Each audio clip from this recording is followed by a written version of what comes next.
जय जोहार आप सभी को। हम ग्रामीण विकास में मनरेगा का टॉपिक देख रहे थे, मनरेगा योजना। उससे हमने दो पार्ट में हमने वीडियोस देखे हैं, क्वेश्चंस किए हैं, एमसीक्यूज। ठीक है, तो आज हमारा तीसरा भाग होगा और इसमें डेटा वगैरह दिया हुआ है ना। तो जो रिसेंट डेटा है वो सारे लास्ट लास्ट में है वो क्वेश्चंस। तो वो भी हम साथ में आज कंप्लीट कर लेंगे। आज जो होगा, आज का तीसरा पार्ट, ये आखिरी होगा मनरेगा का। ठीक है, और ये बुक जो है वो अमरदीप सर की बुक है, जिसका रेफरेंस हमने लिया हुआ है। इन्हीं की बुक से हम देख रहे हैं। ठीक है, तो आज का हमारा पहला सवाल है अ, मनरेगा से। ठीक है, तो निम्न में से कौन सा कथन सही है? ठीक है, तो चलिए देखते हैं, पढ़ते हैं हम।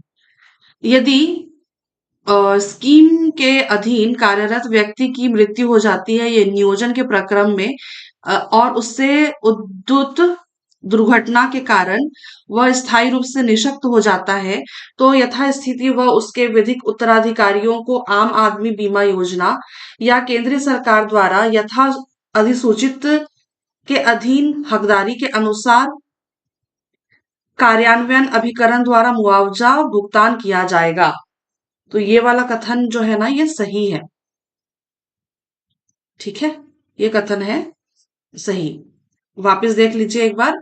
यदि स्कीम के अधीन कार्यरत व्यक्ति की मृत्यु हो जाती है या नियोजन के प्रक्रम में, और उससे उद्धृत दुर्घटना के कारण वह स्थायी रूप से निशक्त हो जाता है ना, तो यथास्थिति वह उसके विधिक उत्तराधिकारियों को आम आदमी बीमा योजना या केंद्र सरकार द्वारा यथा अधिसूचित के अधीन हकदारी के अनुसार, है ना, ये आम आदमी बीमा योजना के अनुसार या फिर केंद्र सरकार के द्वारा अ, उस योजना के अनुसार कार्यान्वयन अभिकरण द्वारा मुआवजा भुगतान किया जाएगा। ठीक है, तो ये वाला पॉइंट जो है वो सही है। अगला देखते हैं। अगला क्या दिया हुआ है पॉइंट। यदि किसी व्यक्ति जिसे स्कीम के अधीन नियोजित किया गया है के साथ आने वाले बालक को दुर्घटनावश कोई व्यक्ति व्यक्तिव्य क्षय कारित होती है। बाप रे, कितना कठिन शब्द लिखा हुआ है। मतलब इसका कहने का मतलब ये है कि अगर कोई दुर्घटना हो जाती है उस बालक के साथ, है ना, तो ऐसा व्यक्ति बिना किसी लागत के चिकित्सा उपचार का हकदार होगा, और उक्त दुर्घटना के कारण बालक की मृत्यु या निशक्त होने की दशा में विधिक संरक्षणों को राज्य सरकार द्वारा यथा अवधारित अनुग्रह पूर्वक संदाय किया जाएगा। ये कथन भी सही है। ठीक है, तो मोटा मोटा इतना कठिन कठिन शब्द ना याद रख करके, मतलब याद हो जाती है तो बहुत अच्छी बात है। बट अगर याद नहीं होता है इतना कठिन शब्द, है ना, तो सिंपल सा आप याद रखिएगा कि ये जो योजना है इसके अधीन अगर कोई बालक की, मतलब अगर कोई व्यक्ति काम कर रहा है, उसके बालक की या फिर उसके बच्चे की मृत्यु हो जाती है या फिर दुर्घटना हो जाती है ना, तो चिकित्सा के लिए, अगर दुर्घटना होती है तो चिकित्सा उपचार के लिए उसको वो हकदार होगा। और अगर दुर्घटना में अगर उसकी मृत्यु हो जाती है या फिर वो विकलांग हो जाता है ना, दिव्यांग, मतलब अपंग हो जाता है ना, तो ऐसी दशा में राज्य सरकार द्वारा अनुग्रह पूर्व संदाय किया जाएगा। ठीक है, तो जो भी अमाउंट उनको देना होगा वो दिया जाएगा। ठीक, देखते हैं अगला क्या दिया हुआ है। हाँ, यहाँ पे दोनों कथन सही है ना, तो ऑप्शन नंबर सी इसका सही उत्तर हो। ठीक, अगला देखते हैं। व्याख्या यहाँ पे दिया हुआ है। कभी कभी तो बहुत ज्यादा जूम आउट हो जाता है। चलिए देखते हैं क्या लिखा हुआ है। नोट में दिया हुआ है दोनों कथन यहाँ पे सही है ना, और स्कीम के अधीन कार्यरत व्यक्ति की मृत्यु हो जाती है या नियोजन के प्रक्रम में, या उससे वही चीज लिखी हुई है। दुर्घटना के कारण वह स्थायी रूप से निशक्त हो जाता है, या तो यथास्थिति वह उसके विधिक उत्तराधिकारियों को आम आदमी बीमा योजना या प्रधानमंत्री सुरक्षा बीमा योजना या केंद्र सरकार द्वारा यथा अधिसूचित के अधीन हकदारी के अनुसार कार्यान्वयन अभिकरण द्वारा मुआवजा भुगतान किया जाएगा। अगला देखते हैं। अगला प्रश्न यहाँ पे दिया हुआ है। यदि किसी कार्यस्थल पर किन्हीं महिलाओं के साथ आने वाले 5 वर्ष की आयु से कम आयु के बालकों की संख्या 5 या अधिक है, तो ऐसी किसी एक महिला कर्मकार की ऐसे बालकों की देखरेख करने के लिए नियुक्ति करने का उपबंध किया जाएगा। तो ऐसी नियुक्ति में किन महिलाओं को प्राथमिकता दी जाएगी? किन महिलाओं को प्राथमिकता दी जाएगी? चलिए देखते हैं। स्थानीय क्षेत्र में अति अधिकारहीन महिला, हाँ बिल्कुल सही। शोषित दशा में रह रही महिला, बिल्कुल सही। बंधुआ मजदूर से मुक्त की गई महिला, ये भी सही है। जो मैला उठाने के कार्य से मुक्त की गई महिला, ये कथन भी सही है। और विधवा महिला, ऐसा कोई प्रावधान नहीं है, है ना? तो इसमें इनको प्राथमिकता किन लोगों को दी जाएगी? जो वहां की स्थानीय महिला है उन लोगों को, उनको दी जाएगी। और जो शोषित शोषित दशा में रह रही है, यानी कि जिनका शोषण हो रहा हो, ऐसी महिला, और जो बंधुआ मजदूर से मुक्त की गई महिला है, और जो मैला उठाने का, जो कचरा वचरा वाला काम करती है ना, ऐसी महिलाओं से, ऐसी महिला ऐसी महिला जो कचरा उठाने का काम करती हैं, ऐसी मुक्त की गई महिला, है ना, इन लोगों को प्राथमिकता दी जाएगी। तो 1 2 3 4, ऑप्शन नंबर सी इसका सही उत्तर है। व्याख्या यहाँ पे दिया हुआ है। यदि किसी कार्यस्थल पर किन्हीं महिलाओं के साथ आने वाले 5 वर्ष की आयु से कम आयु के बालकों की संख्या 5 या अधिक है, तो ऐसी किसी एक महिला कर्मकार को कि ऐसे बालकों की देखरेख करने के लिए नियुक्ति करने का उपबंध किया जाएगा। ठीक है, और प्रति नियुक्ति की गई महिला को मजदूरी दर संदत्त होगी। ठीक है, मतलब उनको पैसा दिया जाएगा, है ना, मजदूरी दर, उनका जो भी हिसाब किताब बनता है उसके हिसाब से उनको पैसे दिए जाएंगे। स्थानीय क्षेत्र में अति अधिकारहीन महिला, शोषित दशा में रह रही महिला, या बंधुआ मजदूर, या वे जो दुर्व्यापार का शिकार हो रही हैं, या जो मैला उठाने के कार्य से मुक्त की गई हैं, को बालकों की देखरेख प्रदान करने के लिए नियोजित किया जाना चाहिए। ठीक, तो वही चीजें लिखी हुई है व्याख्या में भी। अगला देखते हैं। अगला है, निम्न में से कौन सा कथन सही है? मनरेगा योजना अंतर्गत जिले में कुल लागत के आधार पर कम से कम 60% कार्य ग्राम पंचायतों द्वारा क्रियान्वित किए जाएंगे। ये 60% नहीं है, ये 50% है। ठीक है, याद रखिएगा, 50%। 50% ग्राम पंचायतों द्वारा क्रियान्वित किए जाएंगे। ठीक है, और ग्राम पंचायतों द्वारा क्रियान्वित कार्यों के अतिरिक्त कार्य क्रियान्वयन एजेंसी द्वारा किया जाएगा, ये कथन सही है। अन्य क्रियान्वयन एजेंसियों के रूप में प्रदेश सरकार के शासकीय विभाग, स्व सहायता समूह, अशासकीय संगठन, केंद्र एवं राज्य शासन के उपक्रम चयनित किए जाएंगे, ये कथन सही है। ठीक है, तो 2 और 3, 2 और 3 इसका सही है। हाँ, 2 और 3 इसका उत्तर जो है वो सही है। कुछ गड़बड़ हो गया, एक मिनट। ठीक, तो 2 और 3 इसका सही उत्तर है। ऑप्शन नंबर सी इसका सही उत्तर है। अगला देखते हैं। अगला यहाँ पे व्याख्या दिया हुआ है। जिले में कुल लागत के आधार पर कम से कम 50% कार्य जो है वो ग्राम पंचायत द्वारा क्रियान्वित किए जाएंगे। ठीक है, और शेष कार्यों का क्रियान्वयन अन्य एजेंसी द्वारा किया जाएगा। अन्य क्रियान्वयन एजेंसियों के रूप में प्रदेश सरकार के शासकीय विभाग, स्व सहायता समूह, अशासकीय संगठन, केंद्र एवं राज्य शासन के उपक्रम चयनित किए जाएंगे। तो ये दोनों पॉइंट्स हैं व्याख्या में। अगला देखते हैं। मनरेगा योजना के सफल क्रियान्वयन हेतु निम्न में से कौन पूर्ण रूप से उत्तरदायी है? कौन उत्तरदायी है? जिला कार्यक्रम समन्वयक। ठीक है, यहाँ पे ये इससे कंफ्यूज मत होइएगा आप क्रियान्वयन एजेंसी से। ठीक है, तो मनरेगा योजना के सफल क्रियान्वयन हेतु निम्न में से कौन कौन पूर्ण रूप से उत्तरदायी होता है? तो जिला कार्यक्रम समन्वयक। ठीक है, अगला देखते हैं। योजना के सफल क्रियान्वयन हेतु जिला कार्यक्रम समन्वयक पूर्ण रूप से उत्तरदायी है। जिले के अंतर्गत कार्यरत राज्य शासन के समस्त अधिकारी, जिला पंचायत एवं अन्य स्थानीय संस्थाओं के समस्त अधिकारी जिला कार्यक्रम समन्वयक के प्रति जिम्मेदार होंगे। ठीक है, अगला देखते हैं। अगला प्रश्न दिया हुआ है, निम्न में से कौन सा कथन सही है? पहला कथन है, योजना के क्रियान्वयन में कार्य ठेके में दिए जाएंगे। ठेके में दिए जाएंगे, ये तो नहीं होता है ना, ठेके में थोड़ी दिए जाते हैं। तो ये कथन तो गलत है ना? ठेके में रिस्ट्रिक्टेड है ना? योजना के क्रियान्वयन में कार्य जो है वो ठेके में नहीं दिए जाते हैं। ये उसका वो होता है, क्या बोलना, क्या कहना चाहिए, रिस्ट्रिक्शंस हैं।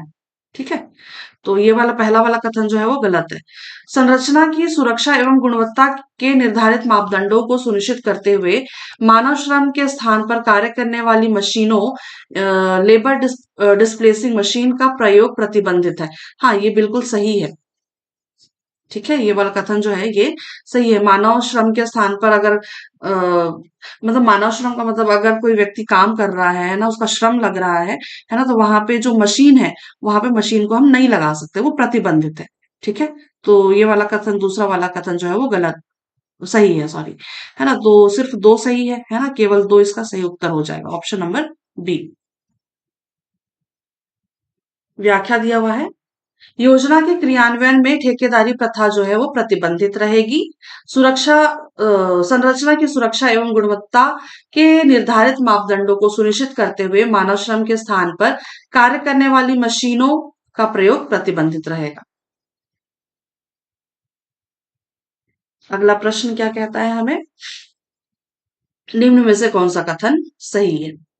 किसी ग्राम पंचायत में कम से कम 20 श्रमिकों द्वारा रोजगार की मांग किए जाने पर 15 दिवस के अंदर इस प्रकार का श्रम मूलक कार्य प्रारंभ किया जाना बंधनकारी होगा। ये वाला कथन गलत है। कैसे? किसी ग्राम पंचायत में कम से कम 20 श्रमिकों के जगह में यहाँ पे 10 श्रमिक होंगे।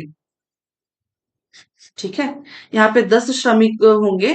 किसी ग्राम पंचायत में, इसका सही हम उसको कैसे पढ़ेंगे ना, किसी ग्राम पंचायत में कम से कम 10 श्रमिकों द्वारा रोजगार की मांग किए जाने पर 15 दिन के अंदर इस प्रकार का श्रम मूलक कार्य प्रारंभ किया जाना बंधनकारी होगा। ठीक है, तो ये पहला वाला जो कथन है ना, ये गलत है। यहाँ पे 20 श्रमिक दिया हुआ है, 20 की जगह में क्या होगा, 10 होगा। पहला कथन गलत है। आवेदक परिवारों को कम से कम 14 दिवस का कार्य एक स्थल पर निरंतर उपलब्ध कराया जाएगा। 14 दिवस, ये कथन सही है। आवेदक परिवारों को कम से कम 14 दिवस का कार्य एक स्थल पर निरंतर उपलब्ध कराया जाएगा। तो दूसरा वाला जो कथन है ये सही है अपना। ठीक है, तो ऑप्शन नंबर बी इसका सही उत्तर होगा। यहाँ पे व्याख्या दिया हुआ है, किसी ग्राम पंचायत में कम से कम 10 श्रमिकों द्वारा रोजगार की मांग किए जाने पर 10 दिवस के अंदर इस प्रकार का श्रम मूलक कार्य प्रारंभ किया जाना बंधनकारी होगा, और जिसमें आवेदक परिवारों को कम से कम 14 दिन का कार्य एक स्थल पर निरंतर उपलब्ध कराया जाएगा। ठीक, अगला देखते हैं। अगला दिया हुआ है, बेरोजगारी भत्ते के संबंध में कौन सा कथन सही है?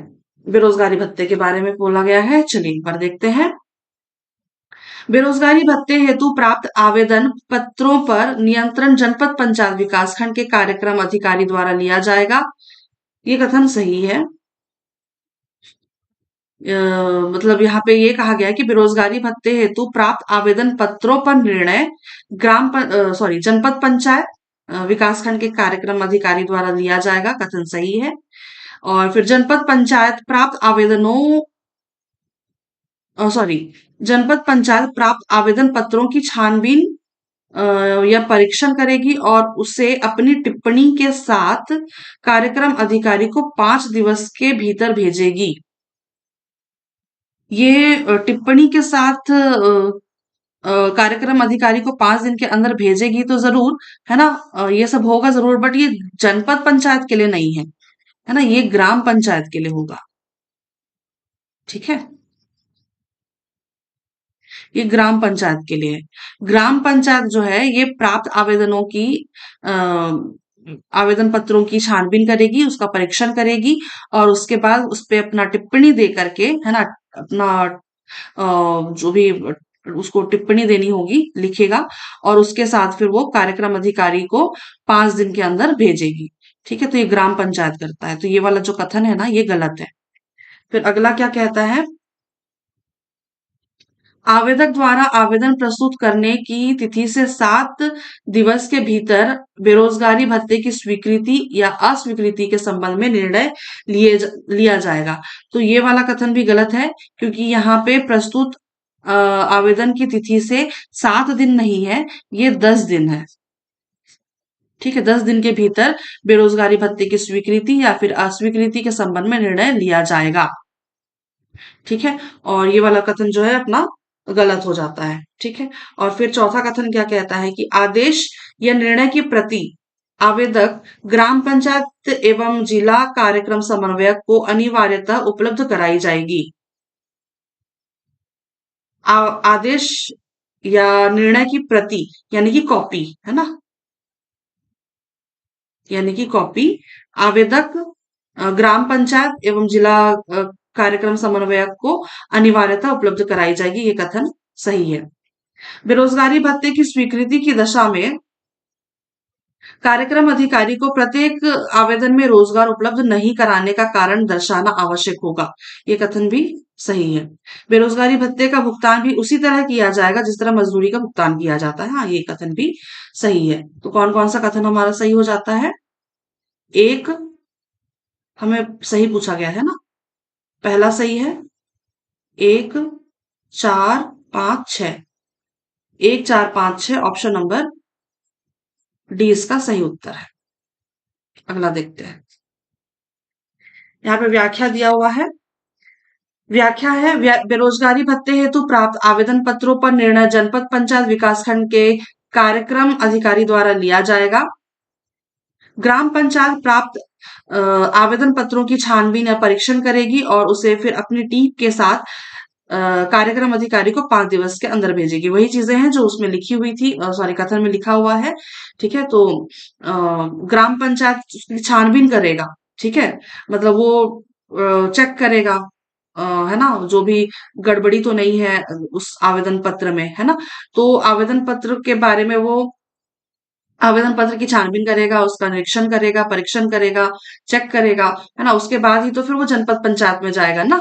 तो फिर जनपद पंचायत क्या करेगा, उसके आवेदन पत्र पर वो निर्णय लेगा, है ना, कि उसको वो देना चाहिए कि नहीं देना चाहिए बेरोजगारी भत्ता। इस तरह से काम होता है। ठीक है, फिर अगला पॉइंट क्या कहता है कि आवेदक द्वारा आवेदन प्रस्तुत करने की तिथि से 10 दिन के भीतर बेरोजगारी भत्ते की स्वीकृति या अस्वीकृति के संबंध में निर्णय लिया जाएगा तथा आदेश या निर्णय की प्रति आवेदक जो है वो ग्राम पंचायत या एवं जिला कार्यक्रम समन्वय को अनिवार्यतः उपलब्ध कराई जाएगी। इसके बाद का पॉइंट कहता है बेरोजगारी भत्ते की स्वीकृति की दशा में कार्यक्रम अधिकारी को प्रत्येक आवेदन में रोजगार उपलब्ध नहीं कराने का कारण दर्शाना होगा। हाँ, ठीक है, और फिर स्कीम के अंतर्गत बेरोजगारी भत्ता वर्ष के दौरान वित्तीय वर्ष के दौरान बेरोजगारी भत्ता वित्तीय वर्ष के दौरान प्रथम 30 दिनों के लिए न्यूनतम मजदूरी दर के 1/4 की दर से तथा शेष निरंतर अवधि के लिए न्यूनतम मजदूरी दर का आधा देय होगा। फिर अगला पॉइंट क्या कहता है कि बेरोजगारी भत्ते की अधिकतम सीमा परिवार द्वारा मजदूरी एवं बेरोजगारी भत्ता दोनों को मिलाकर उपार्जित कुल राशि एक वित्तीय वर्ष के दौरान कार्य के 100 दिनों की मजदूरी की कुल राशि से अधिक नहीं होगी। और अगला पॉइंट है कि बेरोजगारी भत्ते का भुगतान भी उसी तरह किया जाएगा जिस तरह मजदूरी का भुगतान किया जाता है। तो यहाँ पे ये 2 पॉइंट एक्स्ट्रा यहाँ पे दिए हुए हैं, ये याद रखिए कि स्कीम के अंतर्गत बेरोजगारी भत्ता वित्तीय वर्ष के दौरान पहले 30 दिनों के लिए न्यूनतम मजदूरी दर का 1/4, ठीक है, यानी कि 100 रुपए मान लो मजदूरी दर है, तो उसका 1/4 कितना होता है? 100 रुपए का 1/4 25 रुपए, है ना। तो उस तरह से, और फिर बाकी का जो शेष निरंतर अवधि के लिए न्यूनतम मजदूरी दर का आधा देय होगा, यानी कि शेष निरंतर अवधि के लिए जो बाकी जो बच जाता है, यानी कि 30 दिन के बाद का जो टाइम बचता है, जो शेष अवधि होती है, उसके लिए आधा, यानी कि ये मान लीजिए 100 रुपए है, तो 100 रुपए का आधा 50 रुपए। ठीक, तो इस तरह से मजदूरी दर दिया जाए। चलिए अगला देखते हैं हम। कार्यक्रम अधिकारी द्वारा बेरोजगारी भत्ता स्वीकृति आदेश जारी करने की तिथि से कितने दिनों के भीतर आवेदक को बेरोजगारी भत्ते का भुगतान किया जाना आवश्यक है? ये इसका उत्तर क्या होगा? 7 दिन। ऑप्शन नंबर बी इसका सही उत्तर है। 7 दिन के भीतर, है ना, बेरोजगारी भत्ता दिया जाना आवश्यक है। व्याख्या है। क्या क्या हो जाता है ये? एक मिनट। ठीक, चलिए। व्याख्या यहाँ पे दिया हुआ है। कार्यक्रम अधिकारी द्वारा बेरोजगारी भत्ता स्वीकृति आदेश जारी करने की तिथि से आवेदक को बेरोजगारी भत्ते के भुगतान में 7 दिवस से अधिक विलंब नहीं होना चाहिए, और यदि इसमें किसी तरह का विलंब होता है तो आवेदक मजदूरी भुगतान अधिनियम 1936 के अधीन मुआवजा मुआवजा पाने का हकदार होगा। ठीक, तो आई थिंक ये पॉइंट भी क्लियर है। कार्यक्रम अधिकारी द्वारा अगर बेरोजगारी भत्ता नहीं, मतलब स्वीकृति हो गई है ना, तो आवेदक मतलब आवेदक को बेरोजगारी भत्ता 7 दिन के अंदर में उसका भुगतान होना चाहिए, और यदि नहीं हो पाता है तो ऐसी कंडीशन में जो आवेदक होगा वो मजदूरी भुगतान अधिनियम 1936 के अधीन मुआवजा पाने का हकदार होगा। क्लियर है? अगला देखते हैं। अगला प्रश्न है, मनरेगा योजना की पात्रता के संबंध में कौन सा कथन सही है? परिवार को ग्राम पंचायत क्षेत्र का स्थानीय निवासी होना चाहिए आवश्यक है। ये बिल्कुल सही है। स्थानीय ग्राम पंचायत में परिवार को पंजीकृत कराया जाना आवश्यक है। पंजीयन में परिवार के केवल मुखिया का विवरण देना होगा। ये कथन गलत है, क्योंकि पंजीयन में परिवार के सारे सदस्यों का विवरण देना आवश्यक होता है ना? सारे सदस्य सारे सदस्यों का विवरण देना जरूरी होता है। ठीक है। फिर क्या है पॉइंट? ग्राम पंचायत से परिवार का रोजगार परिवार कार्ड प्राप्त करना होगा। ये कथन सही है। रोजगार परिवार कार्ड के आधार पर अकुशल मानव श्रम करने हेतु आवेदन देना होगा। ये कथन भी सही है। तो पहला, तीसरा और चौथा, यहाँ पे कैसा कैसा प्रश्न है यहाँ पे? एक मिनट। अच्छा, अगला होगा शायद। अच्छा, यहाँ पे और भी प्रश्न है ना, कथन है यहाँ पे और भी है। ऐसी महिलाएं जो कि परिवार के अंतर्गत पंजीकृत हैं तथा रोजगार हेतु आवेदन करती हैं, उन्हें रोजगार उपलब्ध कराने में प्राथमिकता दी जाएगी। ये कथन भी बिल्कुल सही है। ठीक है। ऐसी महिलाएं जो कि परिवार के अंतर्गत पंजीकृत हैं और रोजगार के लिए आवेदन करती हैं, तो उनको प्राथमिकता रोजगार के लिए उनको प्राथमिकता दी जाएगी। तो कौन कौन सा कथन सही हो गया है? यहाँ पे पांचवा वाला है, 1, 3, 4 और 5। 1, 3, 4 और 5, ऑप्शन नंबर सी इसका सही उत्तर है। अगला, बाप रे इतना लंबा व्याख्या है। चलिए देखते हैं एक बार। केंद्र शासन द्वारा अधिसूचित क्षेत्रों में निवासरत समस्त ग्रामीण परिवारों के वयस्क सदस्य इस योजना में लाभ लेने हेतु पात्र हैं। योजना के अंतर्गत एक वित्तीय वर्ष में कम से कम 100 दिन का रोजगार प्राप्त करने के लिए एक परिवार पात्र होगा। 100 दिन के रोजगार की उपलब्धता को परिवार में निवासरत समस्त वयस्क व्यक्तियों के बीच विभाजित किया जा सकता है। अतः एक पंजीकृत परिवार के समस्त वयस्क व्यक्ति जो रोजगार प्राप्त करने के लिए आवेदन प्रस्तुत करते हैं, 100 दिवस की सीमा के अंतर्गत रोजगार प्राप्त करने हेतु पात्र होंगे। अगर परिवार में एक परिवार में 5 मेंबर हैं, है ना, और उन पांचों मेंबर्स का नाम लिस्टेड होगा। ठीक है। उन पांचों को पंजीकृत कराना इनको जरूरी होगा, है ना। और अगर वो उसमें कोई महिला है ना, तो उनको प्राथमिकता दी जाएगी। और अगर मतलब क्या कहना चाहिए, मतलब कुल मिलाकर के सारे जो वयस्क हैं, है ना, वो अकुशल रोजगार पाने के हकदार होंगे, और फिर 100 दिनों का उनको रोजगार देना, उपलब्ध कराना, मतलब वो ले सकता है अपना रोजगार 100 दिनों का। ठीक है। अगला देखते हैं। इस हेतु परिवार को ग्राम पंचायत के स्थानीय निवासी होना आवश्यक है। और फिर स्थानीय ग्राम पंचायत में परिवार को पंजीकृत कराया जाना आवश्यक होगा। पंजीयन में परिवार के समस्त वयस्क सदस्यों का विवरण देना होगा। ग्राम पंचायत के परिवार का रोजगार परिवार कार्ड प्राप्त करना होगा, परिवार कार्ड प्राप्त करना होगा, या फिर इसी को हम क्या कहते हैं, जॉब कार्ड। ठीक है, इसी को जॉब कार्ड भी कहते हैं। ठीक है, जॉब कार्ड या फिर परिवार कार्ड प्राप्त करना होगा। और फिर रोजगार परिवार कार्ड के आधार पर अकुशल मानव श्रम करने हेतु आवेदन देना होगा। और ऐसी महिलाएं जो कि परिवार के अंतर्गत पंजीकृत हैं तथा रोजगार हेतु आवेदन करती हैं, उन्हें रोजगार उपलब्ध कराने में प्राथमिकता दी जाएगी। और ये भी सुनिश्चित किया जाएगा कि पंजीकृत एवं कार्य हेतु आवेदन करने वाले आवेदकों में कम से कम 1/3 महिलाएं लाभान्वित हों।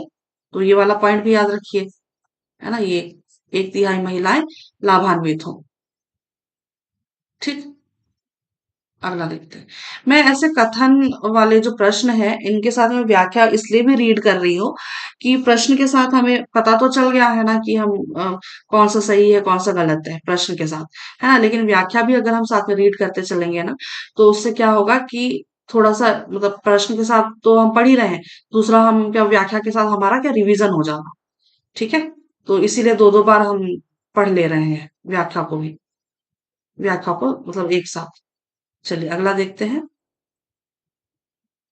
अगला प्रश्न है, निम्न में से कौन सा कथन सही है?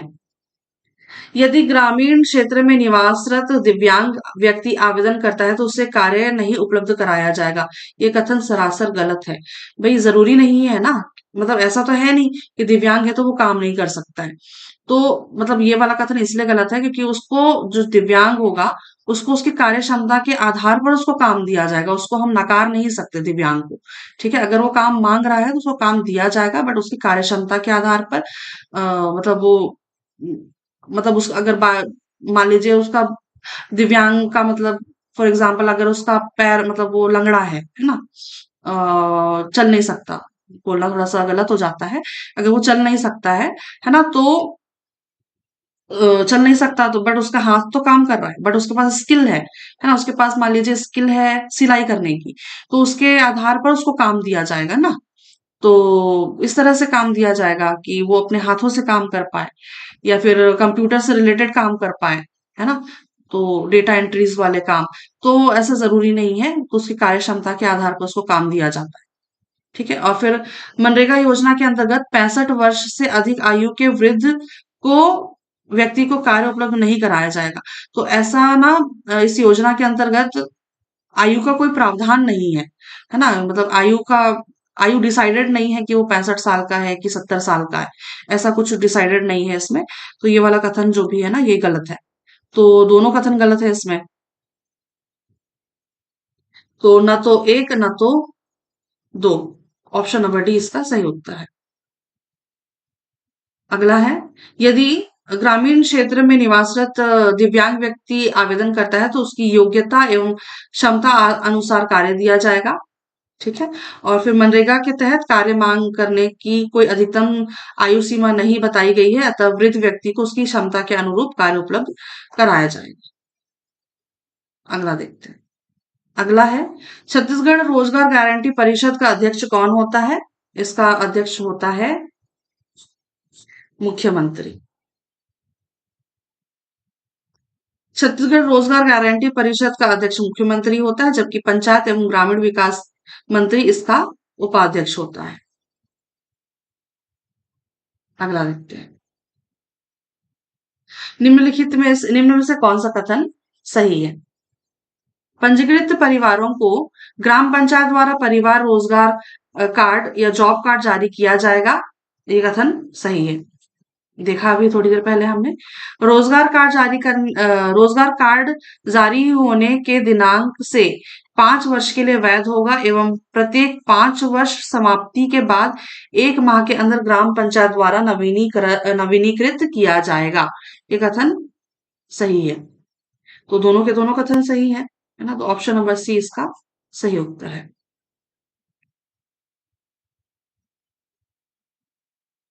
अगला है, मनरेगा योजना के तहत मनरेगा योजना के तहत निम्न में से किसका वित्त पोषण केंद्र सरकार द्वारा किया जाता है?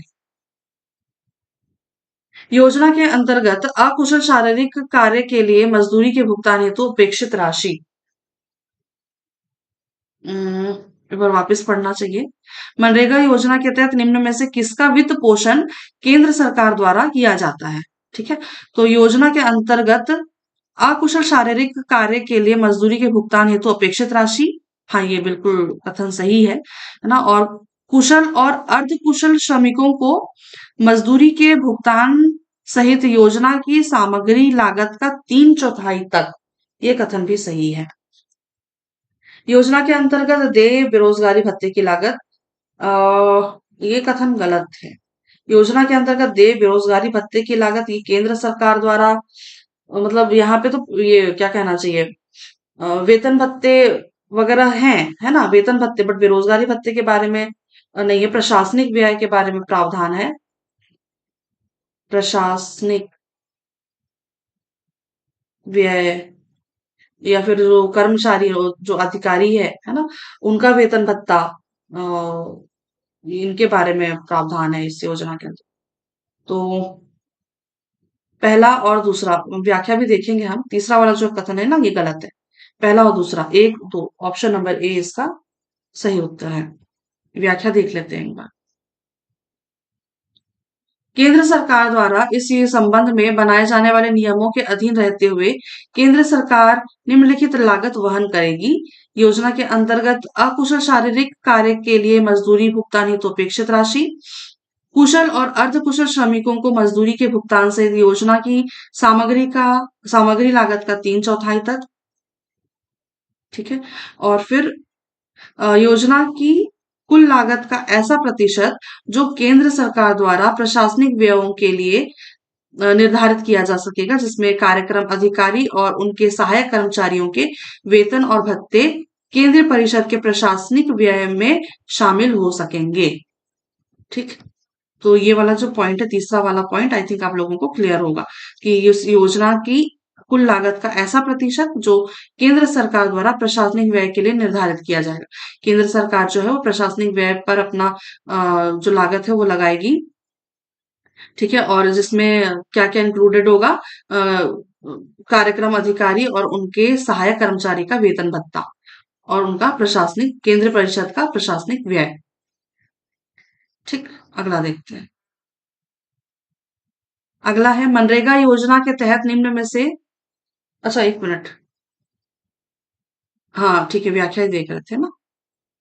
ठीक। अगला प्रश्न है, मनरेगा योजना के तहत निम्न में से किसका वित्त पोषण राज्य सरकार द्वारा किया जाता है? योजना के अंतर्गत देय बेरोजगारी भत्ते की लागत, ये कथन सही है, राज्य सरकार द्वारा किया जाता है। योजना की सामग्री लागत का 1/4 जिसमें कुशल और अर्ध कुशल श्रमिकों को मजदूरी का भुगतान भी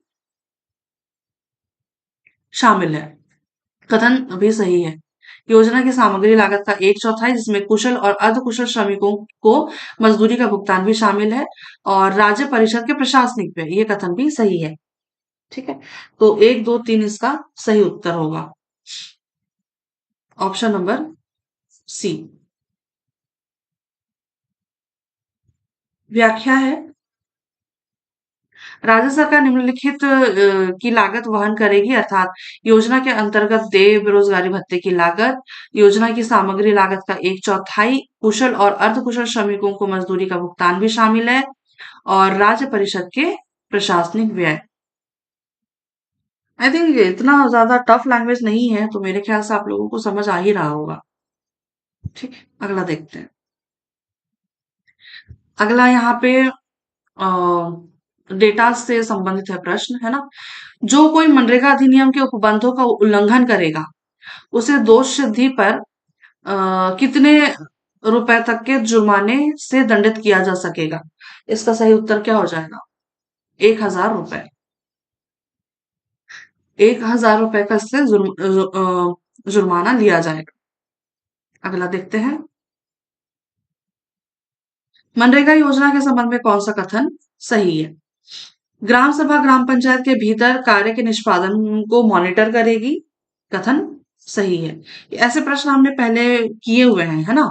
ग्राम सभा ग्राम पंचायत के भीतर कार्य के निष्पादन को मॉनिटर करेगी, ये कथन सही है। और फिर राज्य सरकार स्कीम के कार्यान्वयन की बाबत बाबत, है ना, किसी व्यक्ति द्वारा की गई किसी शिकायत के निपटान के लिए नियमों द्वारा ब्लॉक स्तर तथा जिला स्तर पर शिकायत दूर करने हेतु समुचित तंत्र अवधारित करेगी। ये कथन भी सही है। तो दोनों के दोनों कथन सही है। एक और दो दोनों सही हैं। एक और दो, ऑप्शन नंबर सी में इसका सही उत्तर है। व्याख्या देख लेते हैं। ग्राम सभा ग्राम पंचायत के भीतर कार्य के निष्पादन को मॉनिटर करेगी। ग्राम सभा ग्राम पंचायत के भीतर आरंभ की गई स्कीम के अधीन सभी परियोजनाओं की नियमित सामाजिक संपरीक्षा करेगी। और फिर ग्राम पंचायत सभी सुसंगत दस्तावेज, जिसके अंतर्गत मस्टर रोल, बिल, वाउचर, माप पुस्तिकाएं, मंजूरी आदेशों की प्रतियां और अन्य संबंधित लेखा बहियां और कागज पत्र भी है, सामाजिक संपरीक्षा के प्रयोजन के लिए ग्राम सभा को उपलब्ध कराएगी। राज्य सरकार स्कीम के कार्यान्वयन की बाबत किसी व्यक्ति द्वारा की गई शिकायत के निपटान के लिए नियमों द्वारा ब्लॉक स्तर तथा जिला स्तर पर शिकायत दूर करने हेतु समुचित तंत्र अवधारित करेगी। तो आई थिंक ये पॉइंट्स सारे क्लियर ही हैं, है ना? सारे क्लियर हैं ये सारे पॉइंट्स तो। बहुत टफ लैंग्वेज नहीं दिया हुआ है। चलिए अगला देखते हैं। अगला है, प्रोजेक्ट उन्नति के संबंध में कौन सा कथन सही है? यह वित्त वर्ष 2018-19 से प्रारंभ हुआ है, ये कथन सही है। मनरेगा के तहत 100 दिन या उससे अधिक कार्य कर चुके परिवारों के हितग्राहियों को राज्य ग्रामीण अर्थव्यवस्था के मिशन के माध्यम से आरसेटी, डीडीयू, जीकेवाई या केवीके के द्वारा उनके रुचि के ट्रेड्स का प्रशिक्षण प्रदान करते हुए उन्हें रोजगार व स्वरोजगार के लिए प्रेरित किया जाता है।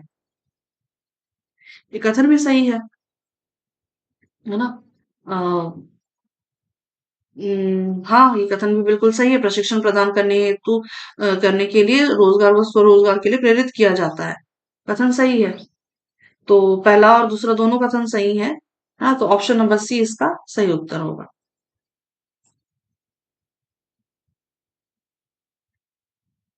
अगला है, नरेगा योजना का नाम बदलकर मनरेगा कब किया गया है? नरेगा योजना का नाम बदल करके मनरेगा योजना का नाम किया गया है 2 अक्टूबर 2009। अगला देखते हैं। ये सारे अब ना डेटा वाले प्रश्न हैं, है ना? और जो अभी रिसेंट वाले डेटाज हैं, ये अभी वाले हैं, ठीक। वित्त वर्ष 2024-25 हेतु छत्तीसगढ़ में अकुशल श्रमिकों की प्रतिदिन मजदूरी दर कितनी है? इसका सही उत्तर क्या हो जाएगा? 243 रुपए। 243 रुपए। आई थिंक व्याख्या भी इसका दिया हुआ है। व्याख्या में दिया हुआ है, वित्त वर्ष 2024-25 हेतु छत्तीसगढ़ में अकुशल श्रमिकों की प्रतिदिन मजदूरी 243 रुपए है, जबकि वित्त वर्ष 2023-24 हेतु मजदूरी दर 221 रुपए थी। तो ना इसे कंपैरिजन टाइप का भी पूछ सकता है ना? पिछले पिछले वर्ष की तुलना में अब कितनी बढ़ी, तो इस तरह से तो याद रखिएगा 2024-25 में कितना है? 243 रुपए, और 2023-24 में कितना था? 221 रुपए। अगला है, बेयरफुट बेयरफुट तकनीशियन के संबंध में कौन सा कथन सही है? बेयरफुट तकनीशियन एक शिक्षित व्यक्ति होता है जिसे महात्मा गांधी नरेगा के स्थानीय कामगार परिवारों में से निर्धारित किया जाता है। ये कथन सही है।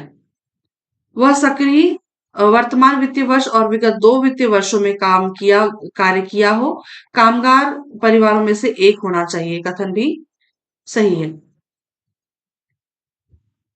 वह कम से कम 10वीं तक के वह कम से कम 10वीं तक की शिक्षित होना चाहिए, 10वीं तक शिक्षित होना चाहिए और उसका नाम परिवार के जॉब कार्ड में होना चाहिए। ये कथन भी सही है। इसे प्रशिक्षण मॉड्यूल का उपयोग करते हुए सिविल इंजीनियरिंग के कार्यों में विशेष प्रशिक्षण दिया जाता है। ये कथन भी सही है। तो चारों के चारों कथन जो है वो सही है अपने बेयरफुट के मामले में। तो 1, 2, 3, 4 इसका सही उत्तर होगा। ठीक, अगला देखते हैं। व्याख्या दिया हुआ है, बेयरफुट टेक्नीशियन एक शिक्षित व्यक्ति होता है जिसे महात्मा गांधी नरेगा के स्थानीय कामगार परिवारों में से निर्धारित किया जाता है, जिसे प्रशिक्षण मॉड्यूल का उपयोग करते हुए सिविल इंजीनियरिंग के कार्यों में विशेष प्रशिक्षण दिया जाता है। जैसे कि वह कार्य के निर्धारण और अनुमान जैसे कि वह कार्यों के निर्धारण और अनुमान, कार्यों के लिए फील्ड में रूपरेखा बनाना और महात्मा गांधी नरेगा की माप पुस्तिका में किए गए कार्य की माप का रिकॉर्ड रखने के लिए आवश्यक कौशल अर्जित करता है। जैसे कि सिविल वर्क, सिविल इंजीनियरिंग का मतलब क्या होता है कि जो फील्ड में मान लीजिए कुआं बन रहा है या तालाब बन रहा है, तो उससे रिलेटेड जो रूपरेखा होगी, है ना, जो स्ट्रक्चर होगा, उससे संबंधित वो काम करेगा। सिविल सिविल का मतलब सिविल इंजीनियरिंग तो आप लोग सब समझते होंगे ना। सिविल इंजीनियरिंग कौन लोग करते हैं? जो जमीन से रिलेटेड काम करने वाले लोग, है ना। ठीक है, तो ऐसे काम जो जमीन से रिलेटेड है, फील्ड से, ठीक है, तो ऐसे काम का वो क्या करेगा, रिकॉर्ड वगैरह रखेगा। काम माप पुस्तिका में किए गए काम के माप का रिकॉर्ड रखना, तो ये सारे काम वो करता है। ठीक है। प्रत्येक राज्य या संघ राज्य की सरकार को बीएफटी के लिए एक नीति निर्धारित करती है। बीएफटी के चयन के लिए पात्रता यहाँ पे दिया हुआ है। बीएफटी यानी कि बेयरफुट टेक्नीशियन, इसी को बोलते हैं ना, बेयरफुट टेक्नीशियन के चयन के लिए पात्रता मापदंड निम्नानुसार होंगे।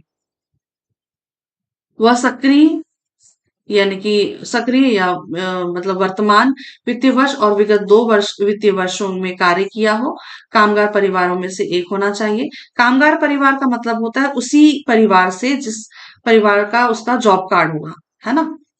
वह कम से कम 10वीं तक की शिक्षा, मतलब 10वीं तक वो पढ़ा हो, 10वीं तक शिक्षित होना चाहिए, और उसका नाम परिवार के जॉब कार्ड में होना चाहिए। स्थानीय क्षेत्र से बीएफटी को वरीयता दी जाएगी, बेयरफुट टेक्नीशियन को, और अनुसूचित जाति और जनजाति या महिला अभ्यर्थी को पर्याप्त प्रतिनिधित्व दिया जाएगा।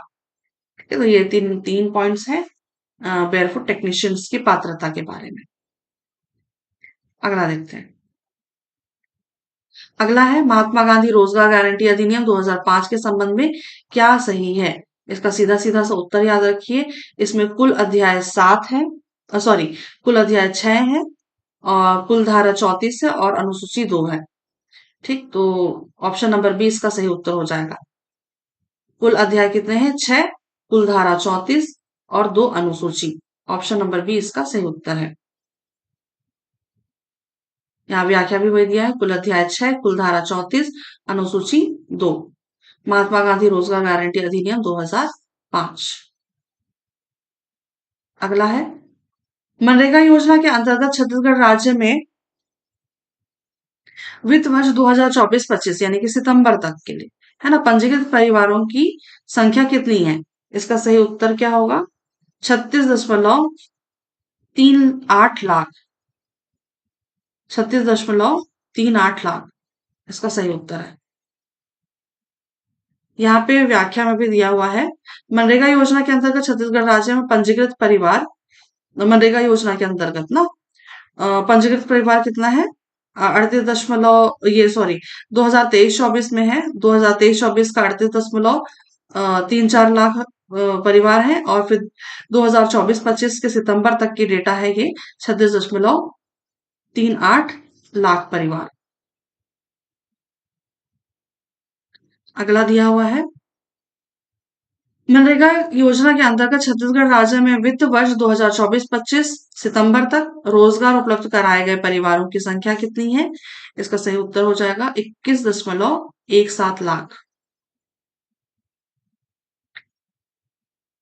अगला यहाँ पे रोजगार प्राप्त परिवारों की संख्या यहाँ पे दी हुई है लाख में।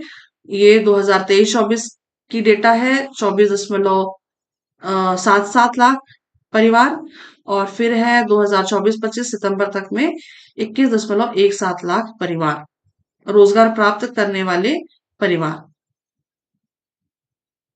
अगला है, अगला फिर गड़बड़ हो गया, 1 मिनट। ठीक, अगला प्रश्न है, मनरेगा योजना के अंतर्गत छत्तीसगढ़ राज्य में वित्त वर्ष 2024-25 सितंबर तक 100 दिन का रोजगार प्राप्त कर चुके परिवारों की संख्या कितनी है? परिवारों की संख्या है 58,699। 58,699, याद रखिएगा, 58,699। अगला है व्याख्या। मनरेगा योजना के अंतर्गत छत्तीसगढ़ राज्य में 100 दिन का रोजगार प्राप्त कर चुके परिवार कितने हैं? ये 2023-24 में 3,43,122 परिवार हैं, और 2024-25 में सितंबर तक की डेटा है 58,699। ठीक, अगला देखते हैं। मनरेगा योजना के अंतर्गत छत्तीसगढ़ राज्य में वित्त वर्ष 2024-25 सितंबर तक सृजित मानव दिवस कितना है? इसका सही उत्तर क्या होगा? 811.18 लाख। ये मतलब सृजित मानव दिवस यानी कि सृजित मानव दिन है ना, इतने दिन, इतना वो है। ठीक है, 811.18 लाख, 811.18 लाख। ठीक, अगला देखते हैं। यहाँ पे व्याख्या में है, वित्त वर्ष सृजित मानव मानव दिवस लाख में 2023-24 का डेटा है 12,676.63 लाख। ठीक है, और 2024-25 में सितंबर तक का डेटा है 811.18 लाख। ठीक, देख लिया होगा आपने। अगला देखते हैं। अगला है, मनरेगा योजना के अंतर्गत छत्तीसगढ़ राज्य में वित्त वर्ष 2023-24 सितंबर तक कुल रोजगार में महिलाओं को उपलब्ध कराए गए रोजगार का प्रतिशत कितना है? इसका सही उत्तर क्या हो जाएगा? 55.31%। 55.31%। यहाँ पे भी व्याख्या में दिया हुआ है, रोजगार में महिलाओं का प्रतिशत 2023-24 में 54% थी, और 2024-25 में सितंबर तक का डेटा है 55.31%। अगला देखते हैं। ये प्रश्न पूछा गया है 2012 में एडीओ में। ठीक है, मनरेगा की किस धारा के अंतर्गत सामाजिक अंकेक्षण की व्यवस्था है? ये धारा लिखी हुई है 2000 सॉरी धारा 17 में। ठीक है, ये भी हमने पढ़ा हुआ है। ठीक है, अगला देखते हैं, धारा 17 में लिखा हुआ है ये। अगला प्रश्न है, मनरेगा अधिनियम की विभिन्न धारा और उनके प्रावधान को सुमेलित कीजिए। ठीक है, हमें यहाँ पे सुमेलित करना है। मैं थोड़ा सा जूम आउट कर देती हूँ, पूरा प्रश्न दिख जाए, फिर जूम इन कर दूँ। Zoom in, zoom out. ठीक है, इस तरह से दिया हुआ है, और यहाँ पे कैसा दिया हुआ है ना, यहाँ पे ऐसा दिया हुआ है। ठीक है, चलिए देखते हैं एक बार। धारा 3 है ना, मनरेगा अधिनियम की धाराएं दी हुई हैं, उनका प्रावधान क्या क्या है, उस धारा में क्या लिखा हुआ है। तो धारा 3 में लिखा हुआ है, गृहस्थियों को ग्रामीण नियोजन की गारंटी। ठीक है, और धारा 4 में लिखा हुआ है, ग्रामीण क्षेत्रों के लिए नियोजन गारंटी स्कीमें। और धारा 5 में ही लिखा हुआ है, गारंटीकृत नियोजन उपलब्ध कराने के लिए शर्तें। और धारा 6 में लिखा हुआ है, मजदूरी दर। तो एज इट इज है ना, ए का 1, बी का 2, सी का 3 और डी का 4 ही है ना। तो याद रखिएगा, धारा 3 में लिखी हुई है गृहस्थियों को ग्रामीण नियोजन की गारंटी। धारा 4 में लिखा हुआ है ग्रामीण क्षेत्रों के लिए नियोजन गारंटी स्कीमें। और धारा 5 में लिखा है गारंटीकृत नियोजन उपलब्ध कराने के लिए शर्तें। और धारा 6 में लिखा हुआ है मजदूरी दर। तो इस प्रश्न के आधार पर है ना, सेम एज इट इज है। तो ऑप्शन नंबर से ए इसका सही उत्तर हो जाएगा, 1 2 3 4 है ना। अगला देखते हैं, व्याख्या दिया हुआ है। धारा 3 में वही चीजें हैं। धारा 3 में गृहस्थियों को ग्रामीण नियोजन की गारंटी, धारा 4 में ग्रामीण क्षेत्रों के लिए नियोजन गारंटी स्कीमें, और धारा 5 में गारंटीकृत नियोजन उपलब्ध कराने के लिए शर्त, और धारा 6 में मजदूरी दर। ठीक, अगला देखते हैं। अगला है मनरेगा अधिनियम की विभिन्न धारा और उसके प्रावधान का कौन सा युग्म सुमेलित नहीं है। धारा 7 में लिखा हुआ है बेकारी भत्ते का संदाय, धारा 24 में लेखाओं की संपरीक्षा, और धारा 17 में ग्राम सभा द्वारा कार्य की सामाजिक संपरीक्षा। तो ये जो तीन है ये सही सुमेलित है। और धारा 23 में शिकायत दूर करने का तंत्र नहीं लिखा हुआ है। धारा 23 में लिखा हुआ है, क्या लिखा है, पारदर्शिता और उत्तरदायित्व।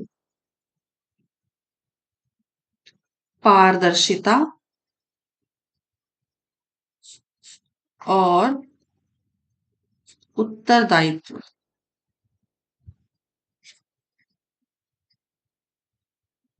ठीक, पारदर्शिता और उत्तरदायित्व लिखा है किसमें, धारा 23 में। ठीक, तो ये वाला कथन जो है हमारा गलत है ना, इसलिए ये जो option number C, sorry, option number D इसका सही उत्तर होगा। क्यों? क्योंकि हमें जो युग्म सुमेलित नहीं है वो पहचान। ठीक, अगला देखते हैं। अगला यहाँ व्याख्या दिया हुआ है। धारा 7 में लिखा हुआ है क्या, बेकारी भत्ते, बेकारी भत्ते का संदाय। धारा 17 में लिखा हुआ है ग्राम सभा द्वारा कार्य की सामाजिक संपरीक्षा, और धारा 19 में लिखा हुआ है शिकायत दूर करने का तंत्र। धारा 23 में लिखा हुआ है पारदर्शिता और उत्तरदायित्व, और धारा 24 में लिखा हुआ है लेखाओं की संपरीक्षा। ठीक, अगला देखते हैं। अगला है मनरेगा अधिनियम की किस धारा के अंतर्गत राज्य नियोजन गारंटी परिषद के गठन का उल्लेख किया गया है। इसका सही उत्तर क्या होगा, धारा 12। राज्य नियोजन है ना, नियोजन लिखा है यहाँ पे, नियोजन गारंटी परिषद के गठन का उल्लेख है धारा 12 में। व्याख्या है, धारा 10 में लिखा हुआ है केंद्रीय नियोजन गारंटी परिषद, धारा 11 में केंद्रीय नियोजन गारंटी परिषद के कर्तव्य, और धारा 12 में लिखा हुआ है राज्य नियोजन गारंटी परिषद। अगला है मनरेगा अधिनियम की किस धारा के अंतर्गत राज्य नियोजन गारंटी निधि के गठन का प्रावधान है। निधि के बारे में यानी कि फंड के बारे में बोल रहा है ना। फंड का प्रावधान किसमें लिखा हुआ है, धारा 21 में। राज्य नियोजन गारंटी निधि, राज्य नियोजन गारंटी निधि। ठीक है, तो ये धारा 21 में लिखा हुआ है।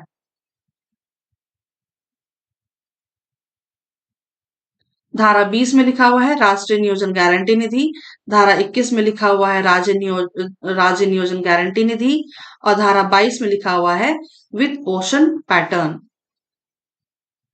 अगला देखते हैं।